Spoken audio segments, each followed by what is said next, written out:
দুর্নীতি তথ্য তুলে ধরি, এটাই কি আমাদের অপরাধ?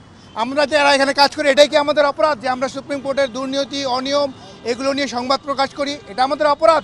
প্রধান বিচারপতি যদি আমাদেরকে প্রতিপক্ষ মনে করেন তাহলে আমরা কঠোর থেকে কঠোরতর হতে বাধ্য হব। আমরা প্রয়োজনে সুপ্রিম কোর্টের সকল সংবাদ প্রকাশ বন্ধ করে দেব। আমরা এমন একটা বাস্তবতায় এখানে প্রতিবাদ করছি যখন সারা বিশ্বে মুক্ত গণমাধ্যম দিবস পালিত হচ্ছে, কিন্তু আমরা আমাদের যে মৌলিক অধিকার, আমাদের যে কর্মক্ষেত্র দীর্ঘদিনের সুপ্রিম কোর্টে আমরা প্রবেশ করতে পারছি না। দেশের সাংবিধানিক অধিকার যেটি আমাদের, সেটি আমরা পাচ্ছি না। আমরা সর্বোচ্চ আদালতে দীর্ঘদিন ধরে চলে আসা একটি রীতি, দীর্ঘদিন ধরে চলে আসা একটি নিয়ম বর্তমান প্রধান বিচারপতি দায়িত্ব নেওয়ার পর বন্ধ করে দিয়েছেন। অত্যন্ত দুঃখের বিষয় আমাদের জন্য এটি, অত্যন্ত কষ্টের বিষয় এটি আমাদের জন্য। কারণ হলো সাংবাদিকরা সুপ্রিম কোর্টে আসে শুধুমাত্র সংবাদ সংগ্রহের জন্য। এই সংবাদটি নিয়ে তিনি ব্যক্তিগত কোনো লাভের জন্য এখানে আসেন না। সেক্ষেত্রে প্রধান বিচারপতি যদি আমাদেরকে প্রতিপক্ষ মনে করেন তাহলে আমরা কঠোর থেকে কঠোরতর হতে বাধ্য হব। আমরা প্রয়োজনে সুপ্রিম কোর্টের সকল সংবাদ প্রকাশ বন্ধ করে দেব।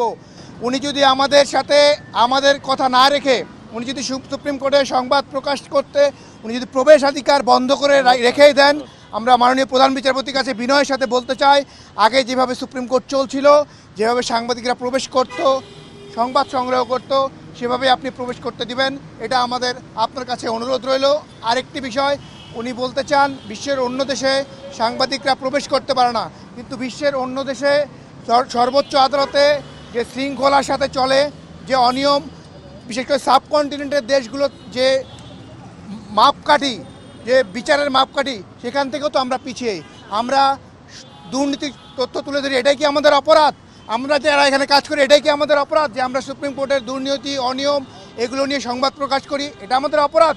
যদি অপরাধ হয়ে থাকে তাহলে আমরা বলতে চাই, আপনি যদি প্রবেশাধিকার বন্ধ করে দেন, আমাদের কলম চলবে, আমরা আমাদের সংবাদ প্রকাশ করতেই থাকব এবং সকলকে সাথে নিয়ে আমরা সুপ্রিম কোর্টে প্রবেশাধিকার ফেরত চাই। মাননীয় প্রধান বিচারপতির কাছে আমাদের আকুল আবেদন, এটি উনি যেন বিবেচনা করেন, না হলে আমরা সুপ্রিম কোর্টের সকল সংবাদ প্রকাশ বন্ধ করে দেব। এতে ক্ষতি হবে দেশের সাধারণ মানুষের, এতে ক্ষতি হবে দেশের বিচার প্রার্থীদের, এতে ক্ষতি হবে দেশের গণতন্ত্রের, দেশের মুক্ত গণতন্ত্রের, এবং ক্ষতি হবে রাষ্ট্রের। এতে আমাদের ক্ষতি হবে না, ক্ষতি হবে একটি প্রতিষ্ঠান, যে প্রতিষ্ঠানটি দুর্নীতিতে একসময় নিমজ্জিত হয়ে যাবে, ধীরে ধীরে তারা প্রশ্নহীন হয়ে যাবে।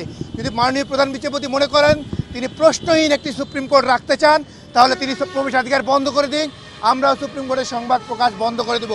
সকলকে ধন্যবাদ, আপনারা ভালো থাকবেন। আমরা প্রয়োজনে আবারও এখানে একত্রিত হব। আমরা আমাদের যে দাবি, সুপ্রিম কোর্টে প্রবেশ করতে চাওয়ার যে দাবি, সেটির প্রতি আমরা আবারও একতাবদ্ধ হয়ে মাননীয় প্রধান বিচারপতিকে বলবো, আপনি অবিলম্বে সর্বোচ্চ আদালতে সাংবাদিকের প্রবেশাধিকার খুলে দিন, অন্যথায় যে কোনো অনাকাঙ্ক্ষিত পরিস্থিতি সৃষ্টির জন্য